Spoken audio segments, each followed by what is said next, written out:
Сәлеметсіңдер ме? Бүгін 4-ші сыныптың 98-ші сабағын өтетін боламыз. Алдымен каналға тіркеліп, лайк басып, комментарий қалдыруды ұмытпа. Бүгін біз етістіктің жіктелуін ары қарай жалғастыратын боламыз. Берілген жоспар мен тірек сөздер арқылы монолог құрайтын боламыз. 71-ші жаттығу мәтінді тыңда. Бүгін қарт тырна әдеттегісінен ерте оянды да ауыр қанаттарын сарт-сұрт етіп дүр сілкінді. Қасында балалар мен немерелерін шақырды. Мен түнде түс көрдім, деді қарт тырна. Туған жерге көктем келіпті. Көл толқын атып тулап жатыр.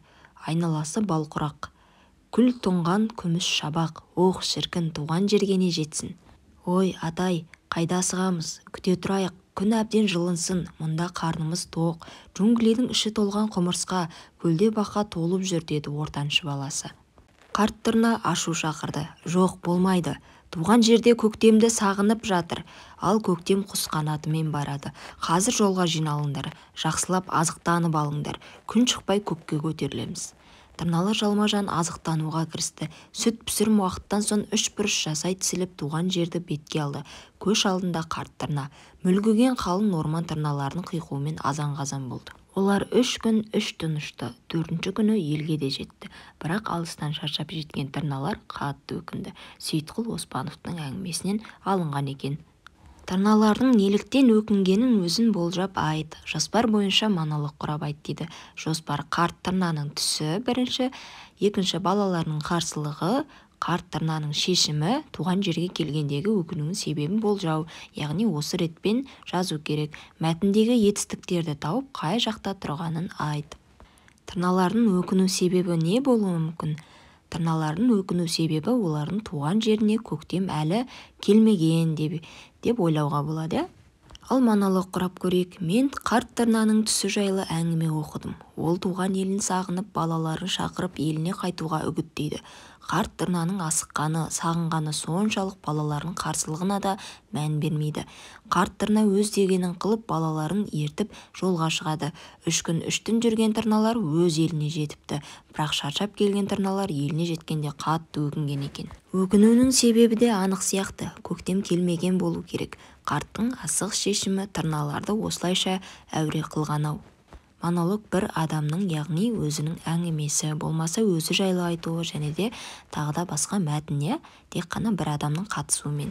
Мәтінді жоспар бойынша өзгеше қылып өзгертсеңдер болады. Ал мәтіндегі етістіктер оянды, сілкінді, шақырды, көрдім, келіпті, барады, көтерілеміз, кірісті, алды, ұшты, жетті, өкінді деген сөздер. Бұл жерде көрдім және де көтерілеміз деген бірінші жақта тұр. Ал қалғандары етістіктің 3-ші жағында тұр. Яғни ол оянды, ол сілкінді, ол шақырды, жетті деген сияқты. Түсінікті болса келесі тапсырма. 72-ші жаттығу тірек сөздерді қатыстырып мәтін құрап жаз. Бос құты, лақтырды, жағасы, ластады, өзен, полиэтилен, пакеті, серуен.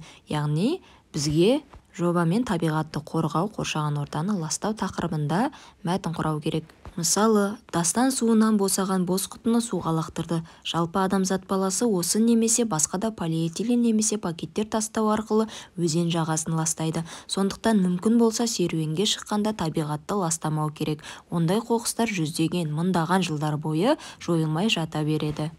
Түсінікті болса келесі тапсырма. 73 жұмбақты оқып шешуін тап.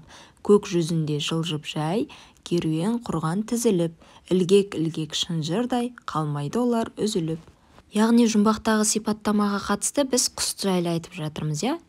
Ал бұл жұмбақтың жауабы біз өтіп жатқан тақырыптағы тырна екен. Жауабын жазып алсаңдар келесі тапсырма. 74. Берілген сөздердің жіктік жалғаулы етістік екенін дәлелде. Ойлаймын, білесің, табамын, көреді, емдейміз.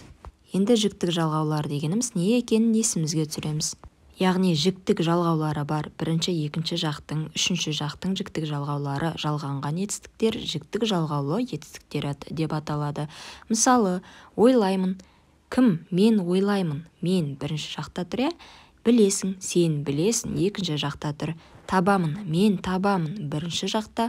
Көреді, ол көреді, үшінші жақ. Емдейміз, біз емдейміз, бірінші жақта көпше түрде тұр. Бұл жерде біз біріншіден жіктік жалғауларды байқап тұрмыз.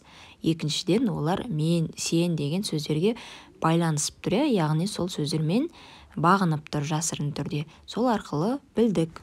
Түсінікті болса келесі тапсырма 75. Өлеңнің қатесін түзеп жаз. Көкте қалқып қағады, қанаттарын барады. Туған жерін қия алмай, қайта-қайта қарады. Тұрысбек Еділбаевтың өлеңі екен. Бұл жерде өлеңнің қатесі, яғни кейбір сөздерінің орны ауысып кеткен. Ол қай сөздер?